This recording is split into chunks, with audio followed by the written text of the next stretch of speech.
Study IQ IAS, आपका selection हमारा mission. लम्हों ने खता की, सदियों ने सजा पाई। इस प्रकार की लाइन को अक्सर लोग प्रयोग करते हैं जब उन्हें दरेरा देना होता है कि काश सही समय पे सही एक्शन ले लिया गया होता तो भविष्य संवर जाता। भोपाल गैस त्रासदी की बात करें या चेरनोबिल त्रासदी की, लोगों ने बहुत कुछ भुगता। बड़ी बात यह कि जब इस प्रकार की कंपनियां इस प्रकार के उद्यम में जुड़ती हैं तो उनकी एक जिम्मेदारी तय की जाती है। लेकिन कुछ महीनों पहले जब मैंने शांति अधिनियम पे वीडियो किया था तो भी मैंने इस बात का जिक्र किया था, और कई सारे आर्टिकल्स के द्वारा आपने भी समझा होगा कि जो शांति बिल, शांति अधिनियम जो है, उसके द्वारा जो कंपनियां हैं जो प्राइवेट रूप से न्यूक्लियर पावर पे काम करेंगी, उनकी रिस्पॉन्सिबिलिटी बहुत कम कर दी गई है सरकार के द्वारा ही।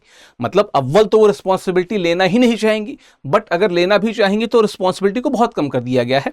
आज का वीडियो इसी डिस्कोर्स पे है कि ये कितना सही है, कितना नहीं, और क्या वास्तविकता में ये जो आरोप लग रहे हैं ये सही है। हम इस पर विस्तार से बात करेंगे और इसको कंपेयर करेंगे हम फुकुशिमा से, चेरनोबिल से, कि उसके पर्सपेक्टिव में यहां पे देनदारी कितनी तय की गई है। अंत तक वीडियो को जरूर देखिएगा। एक उद्घोषणा भी है उन स्टूडेंट्स के लिए जो स्टडी IQ से कुछ ना कुछ अपेक्षा जरूर रखते हैं ना। चलिए, तो ही PDF कहां मिलेगा? मेरे टेलीग्राम पे यानी कि टारगेट UPSC बाय विकास सिंह पे आपको PDF मिल जाएगा। बाकी आप इंस्टाग्राम यानी कि विकास लाइव पे जुड़ेंगे तो भी आपका स्वागत है ना। चलिए, अब है क्या? अब देखिए, भारत ने तय किया था कि हम 2047 तक 100 गीगावाट जो ऊर्जा है उसको परमाणु जो नाभिकीय तरीके हैं उससे हम प्राप्त करेंगे। ठीक है, बेसिकली न्यूक्लियर एनर्जी या जब हम एटॉमिक एनर्जी की बात करते हैं तो उसके द्वारा जो ऊर्जा प्राप्त होती है वो सस्टेनेबल एनर्जी के सेक्शन में जाती है, और हर देश इस समय सस्टेनेबल एनर्जी की तरफ देख रहा है। अब है क्या कि इस विशाल अंतर को पाटने के लिए निजी क्षेत्र को साथ में लेके आना होगा, वरना ये 100 गीगावाट का जो लक्ष्य है वो प्राप्त नहीं हो सकेगा, है ना। इसी उद्देश्य से संसद ने एक नया कानून पारित किया था, है ना, जो CLNDA वाला अधिनियम था वो उसको रिप्लेस कर दिया। क्या था ये? Sustainable harnessing and advancement of nuclear energy for transformation, जिसको इन्होंने क्या नाम दिया?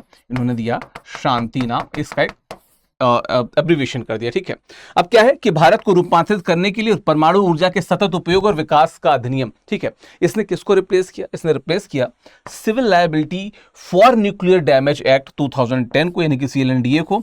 और चूंकि जब ये CLNDA था तो इसको लेके जो विदेशी कंपनियां थी, अमेरिका या यूरोपियन यूनियन जैसे जो मजबूत स्टेक होल्डर्स थे, वो लगातार विरोध कर रहे थे कि भाई बहुत स्ट्रिक्ट है, तो उन्होंने इतना इजी कर दिया। अब इस इजी होने के बाद देश के अंदर से विरोध शुरू हो गया, है ना। क्या है? अब जैसे जो धारा 11 और 13 है, ये ऑपरेटर की देनदारी और उसकी सीमाओं को निर्धारित करती है, लेकिन ये अगर आप पर्सपेक्टिवली देखें तो फुकुशिमा या चेरनोबिल की अपेक्षा बहुत कम है। अभी हम ग्राफ से समझाएंगे भी आपको। ठीक है, धारा 14 क्या कहती है कि सीमा समाप्त होने पर केंद्र सरकार या जनता जो है वो शेष देनदारी वहन करेगी, मतलब हमारी देनदारी हो जाएगी। धारा 16 कहती है कि विदेशी आपूर्तिकर्ता के विरुद्ध राइट टू रिकोर्स अत्यंत सीमित है, मतलब उससे जो पैसा वसूली करना है सब कुछ बेच बाच के, वो बड़ा कम है ना। उसके बाद क्या है? धारा 39, सरकार को परमाणु सूचना प्रतिबंधित करने का अधिकार है, जो RTI के तहत इसको हटा दिया गया कि RTI के को ओवरराइड कर दिया गया, राइट टू इन्फॉर्मेशन इस पर लगेगा नहीं। अगला क्या है? धारा 67, दावा करने की समय सीमा तय, संपत्ति 10 वर्ष, व्यक्तिगत चोट 20 वर्ष। अब इसको भी लेके बहुत से लोग कह रहे हैं कि ये पुराने मानकों की अपेक्षा बहुत कमजोर है, और दीवानी न्यायालयों का अधिकार क्षेत्र पूरी तरीके से समाप्त कर दिया गया। इस पे बहुत ज्यादा आपत्ति है कि ये क्यों किया गया, इस पे कहीं ना कहीं बहुत आपत्ति है। ठीक है, अब देखिए, अगर हम रिएक्टर के आकार बनाम देनदारी की बात करें तो लिखा है ना कि 150 मेगावाट, 150 से 750, 750 से 1800। ठीक है, फाइनली 3600 मेगावाट से अधिक के लिए 3000 करोड़ रुपए की देनदारी की बात की गई है ना, ऑपरेटर प्लस सरकार को लेके। प्लस अगर हम इसको फुकुशिमा और चेरनोबिल से देखें तो उसका 1000वां भाग है, मतलब उससे भी कम है। सोचो ना कि 1000 गुना कम देनदारी और कम रिस्पॉन्सिबिलिटी और कम जिम्मेदारी तय की गई है कंपनी के लिए, है ना। चलिए, हम देखते हैं कि क्या जो CLNDA है और बनाम शांति एक्ट के कंपैरिजन को देखते हैं तो यहाँ पे धारा 17B के तहत स्वतः प्रतिगामी अधिकार तो स्ट्रिक्ट थे। यहाँ पे क्या है कि केवल अनुबंध पे निर्भर है, कभी अभी बहुत रिलैक्स है, कभी भी छोड़ के चले जा सकते हैं ना। उच्च न्यायालयों को रिट जारी करने का अधिकार सुरक्षित था, यहाँ पे दीवानी न्यायालयों को साइड ही कर दिया गया एकदम से। RTI के साथ कोई टकराव नहीं था, यहाँ पे RTI को ओवरराइड कर दिया गया। पॉसिबल नहीं होगा वहां पे। केवल सरकारी या सार्वजनिक क्षेत्र के लिए था ये, यहाँ पे निजी और विदेशी कंपनियों को अनुमति मिल गई। ठीक है, चलो हम मानते हैं कि बिना विदेशी कंपनियों की या निजी कंपनियों की भागीदारी के कुछ संभावना नहीं दिख सकती, लेकिन कम से कम उनको भी एक तार्किक तरीके से तो रेगुलेट किया जा सकता था, है ना।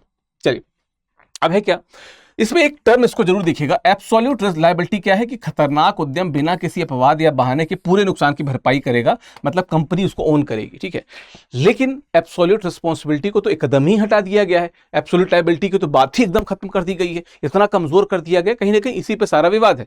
जैसे राइट टू रिकॉर्स की बात की थी, ये सारे टर्म्स को मैं अपने हर पीडीएफ में जोड़ देता हूं ताकि स्टूडेंट्स के लिए अगर कुछ कंफ्यूजिंग हो तो वो टर्म्स यहां से देख लें। ठीक है, चलिए अब आ जाते हैं जो चुनौती दी गई 3 आधार पे। पहला क्या, शांति की जो वैधानिक सीमाएं क्या कि एब्सोल्यूट लायबिलिटी और पॉल्यूटर्स पे सिद्धांत का सीधा उल्लंघन है, जनता के पैसे से निजी नुकसान की भरपाई कैसे की जा सकती है। उसमें कहा ना कि एक लिमिट तक ही ये देंगे, उसके बाद हमको और सरकार को भरपाई करनी पड़ेगी, सरकार का पैसा भी हमारा ही पैसा है, प्लस पॉल्यूटर्स पे जिसने पॉल्यूशन फैलाया है उसको पैसा देना चाहिए, उसकी जिम्मेदारी बनती है, पर उसकी कोई बात नहीं हो रही है। अगला क्या है, रिएक्टर के आकार पर आधारित देनदारी सीमा मनमानी और वास्तविक नुकसान से पूरी तरह संगत है। अभी मैं आपको दिखाऊंगा कि कंपैरिजन में कितना खराब है, जबकि वहां पे दिक्कतें हो चुकी है ना।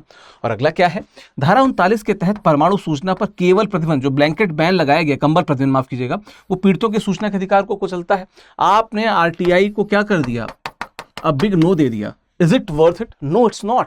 खासकर जब हम न्यूक्लियर प्लांट की बात कर रहे हैं, एटॉमिक एनर्जी की बात कर रहे हैं, we should be very clear कि these are very harmful sections. We should be very clear as a सरकार के तौर पे हमें बहुत केयरफुल होना पड़ेगा। अदरवाइज अगर चीजें हाथ से निकली तो ना आपके पास कुछ चीजें कहने को रह जाएंगी, वो तो तुरंत भाग लेंगे वहां से, उनकी तो कोई जिम्मेदारी है नहीं, लोग हमारे मरेंगे।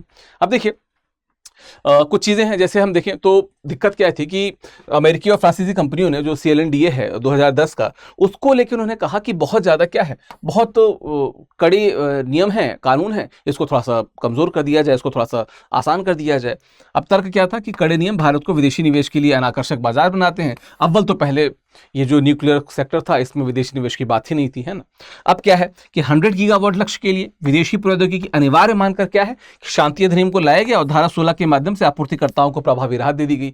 तो बेसिकली इस अधिनियम के द्वारा दो चीजों की पूर्ति हुई, एक कि चलो 100 गीगावाट के लक्ष्य तक पहुंचेंगे, दूसरा अपनी कोई जिम्मेदारी नहीं। हाँ, वो जो पैसा देने आ रहा है उसको कोई दिक्कत ना महसूस हो, लेकिन वो पैसा किस में देने आ रहा है, किराने की दुकान पे देने नहीं आ रहा है, वो न्यूक्लियर पावर प्लांट पे पैसा देने आ रहा है या न्यूक्लियर पावर प्लांट लगा रहा है। कल को उसका अगर कोई भी हादसा हुआ, चेरनोबिल उदाहरण है, फुकुशिमा उदाहरण है, इस प्रकार का कुछ भी हुआ तो आसपास की जनता का क्या होगा। और उस जनता को अगर हमें कुछ कॉम्पनसेशन देना हो तो कंपनी को तो हम ऑलरेडी बहुत कमजोर फ्री कर चुके हैं, सारी लायबिलिटी हम पे, सरकार पे आ जाएगी। अब देखिए ना, चेरनोबिल जो 1986 की बात है, वहां पे अगर आप देखेंगे, ठीक है, अगर आप देनदारी की बात देखें तो लगभग 235 अरब से 700 अरब तक डॉलर था। ठीक है, फुकुशिमा 2011 में लगभग 440 अरब था, डॉलर था। शांति अधिनियम की सीमा देख लीजिए, इनकी यहाँ पे, इनकी यहाँ पे, इनकी कहाँ पे, ठीक है, लगभग आप देखें तो लगभग 470 मिलियन डॉलर है। ठीक है, लगभग 1/1000वां भाग है बाकियों के। अब हम कहाँ पे, मतलब बड़े बड़े देश, रूस और जापान जैसे देश, वो नहीं जिसको कंट्रोल कर पाए, भारत को लगता है हम कंट्रोल कर लेंगे। और ऐसे में अगर कोई दिक्कत आ जाती है तो कौन रिस्पॉन्सिबिलिटी लेगा। क्या लिख रहा है कि शांति की कुल सीमा फुकुशिमा के नुकसान से लगभग 1000 गुना कम है। क्या यह सीमा तर्कसंगत है? उत्तर है नहीं, बिल्कुल भी तर्कसंगत नहीं है। ठीक है, चलिए अब फिर से देख लेते हैं। अब भोपाल गैस त्रासदी के सबक से अगर हमको सीखना चाहे तो क्या है, भोपाल में जो न्याय था दशकों लगे, आप सबको पता है कि किस प्रकार से वो एंडरसन से लेकर तमाम चीजें नहीं कम गया आया, क्वात्रोची, बहुत सारी बातें थी। ठीक है, अब शांति में क्या है कि आपूर्तिकाल को, उसकी जो विदेशी आपूर्ति करता है उसकी जिम्मेदारी को वैसे ही डाइल्यूट कर दिया गया है ना। उसके बाद क्या है, भोपाल में मात्र 470 जिसे कहते हैं मिलियन का समझौता, सॉरी 470 मिलियन डॉलर का समझौता था, यहाँ पे भी 470 मिलियन डॉलर ही है, जबकि हम यहाँ पे बता चुके हैं कि इसको कम से कम 440 अरब के आसपास होना चाहिए था। ठीक है, अब क्या है, भोपाल में अदालती अधिकार क्षेत्र को चुनौती, यहाँ पे क्या है, धारा 81 के तहत दीवानी जो अदालतें उनको पहले जीरो कर दिया गया है, तो इसकी तो बात ही छोड़ दो। फिर हाई कोर्ट और सुप्रीम कोर्ट बसता है, वहाँ का रास्ता भी इतना आसान है नहीं, सरकार जब यहाँ तक डिफेंड कर ली तो वहाँ पर भी डिफेंड करने चली आएगी। ठीक है, अब दरअसल दाव पे क्या क्या है, संसद की शक्ति बनाम सर्वोच्च न्यायालय की शक्ति, एक ये चीज नाम पे है। क्या वैधानिक कानून संवैधानिक एब्सोल्यूट लायबिलिटी को सीमित कर सकता है, इस पे बात छिड़ेगी, ठीक है। परमाणु ऊर्जा संघ सूची में है, लेकिन आपदा का सीधा असर राज्यों और स्थानीय जनता पे पड़ेगा और उसकी रिस्पॉन्सिबिलिटी भी कोई नहीं ले रहा, ना आप कंपनी को लेने दे रहे हो। दूसरी बात क्या कि इन्वेस्टमेंट फ्रेंडली बनाम राइट्स फ्रेंडली, कि क्या इन्वेस्टमेंट के चक्कर में हम किसी के अधिकारों को हम दांव पे लगा सकते हैं। 10 से 15 लाख करोड़ के निवेश हेतु विदेशी कंपनियों को रियायत दी जा रही है, लेकिन उससे जो लोग मरेंगे क्या उसको पैसों में काउंट किया जा सकता है। अगला क्या है, धारा 67 की समय सीमा 10 से 20 वर्ष की बात है, वैज्ञानिक रूप से गलत है, क्योंकि विकिरण के दशकों, मतलब आपको पता है ना कि चाहे फुकुशिमा की बात कर छोड़ दीजिए, हमको पता है कि जो नागासाकी हिरोशिमा में जो बम गिरे थे उनका असर अभी तक है, तो वो तो कितने वर्ष हो गए, 70-80 वर्षों के बाद भी अगर असर दिख रहा है तो इसके लिए 10 से 20 वर्ष की लायबिलिटी क्यों निर्धारित है, इस पर भी कहीं ना कहीं बात होनी चाहिए, ठीक है। अब अगर हम देखें तो क्या है, अंतर्राष्ट्रीय स्तर पे कुछ ग्लोबल फ्रेमवर्क है, जैसे वियना और पेरिस कन्वेंशन है कि सप्लायर लायबिलिटी नहीं होती। भारत के तर्क का आधार है कि कहीं और पे सप्लायर्स लायबिलिटी होती नहीं है, तो हमारे यहाँ पे सप्लायर्स लायबिलिटी क्यों हो, हम बहुत अच्छे से बना लेंगे। अगली बात क्या है, IAEA, ठीक है, ये जो इंटरनेशनल क्या कहते हैं एटॉमिक एनर्जी है एजेंसी है, वो क्या करती है, सुरक्षा मानकों के पालन को बताती है, तो शायद उसको फॉलो करके सही कुछ करना चाहें। अगला क्या है कि भारत ने 2016 में इसका यानी कि कन्वेंशन ऑन सप्लीमेंट्री कॉम्पनसेशन का अनुसमर्थन किया था। यह पीड़ितों के लिए अंतर्राष्ट्रीय क्षतिपूर्ति की अतिरिक्त परत प्रदान करता है, पर क्या इसका ध्यान शांति के दौरान रखा गया है, ठीक है। और अगला क्या है कि जब हम IAEA की बात करते हैं तो क्या IAEA जो है इस दिशा में सही से काम कर रहा है, हम इन सब पे बात करेंगे, ठीक है। चलिए, तो क्या है कि सरकार का तर्क है कि शांति अधिनियम भारत के वैश्विक मानकों को पालन कर रहा है, तो कहीं ना कहीं हमें इस दिशा में ध्यान देना चाहिए और हम इस दिशा में ध्यान दे रहे हैं। और अगर हम अंतर्राष्ट्रीय स्तर पर कोई बिजनेस करना चाहते हैं तो अंतर्राष्ट्रीय मानकों को हमें फॉलो करना चाहिए वहां पर, ठीक है। तो चलिए, अब आगे का रास्ता क्या है अगर देखा जाए 2026 में, तो पहली बात तो कि दायित्व की जो दायित्व है उसको यानी कि रिस्पॉन्सिबिलिटी को स्थापित करना होगा कंपनी के लिए। उसके बाद क्या है कि स्टैट्यूटरी कैप वैध रहे, लेकिन सुप्रीम कोर्ट की संवैधानिक शक्ति जो है उसके तहत कहीं ना कहीं राइट टू रिकोर्स को सुरक्षित किया जाए। और विदेशी कंपनियों के लिए बाजार खुला है, लेकिन पीड़ितों के अधिकार और भोपाल जैसी जवाबदेही को हमको खतरे में नहीं जाने देगा, उस जवाबदेही के लिए भी हमें प्रश्न पूछना होगा, ठीक है। तो हम क्या कह सकते हैं निष्कर्ष के तौर पर कि हाँ, 2047 तक 100 गीगावाट परमाणु ऊर्जा का लक्ष्य भारत के नेट जीरो भविष्य और ऊर्जा सुरक्षा के लिए अपरिहार्य है, जरूरी है, किंतु विदेशी कंपनियों की जवाबदेही कम करने की कीमत अंततः देश के आम नागरिकों को चुकानी पड़ सकती है, और इसका ध्यान हमें देना होगा, कहीं ना कहीं ये सिर्फ हमारे आपकी बात नहीं है, ये समस्त भारत की बात है। भारत के बात के समय उन लोगों की बात है जिनकी जिंदगी जुड़ी है इन प्लांट्स, ठीक है, तो उस पर ध्यान देना होगा। चलिए, जिंदगी की बात की जाए तो मैं हमेशा कहता हूं कि स्टडी IQ हमेशा आपके साथ में है। हमारे स्मार्ट कोर्स के बारे में अब तक आप समझ गए होंगे, तो चाहे हिंदी साहित्य की बात हो या हमारे समान अध्ययन के बैचेस की बात हो, आपको 31 मई तक जो सेल चल रही है उसमें आपको क्या होगा कि आपको 50% ऑफ मिलेगा हमारे स्मार्ट कोर्सेज पे, या आप हमारे अगर हिंदी, जैसे मैं हिंदी साहित्य पढ़ाता हूं, अगर आप ऐसे जुड़ेंगे और मेरा कोड जो विकास साहब इसका प्रयोग करेंगे तो आपको 50% डिस्काउंट मिलेगा, ठीक है।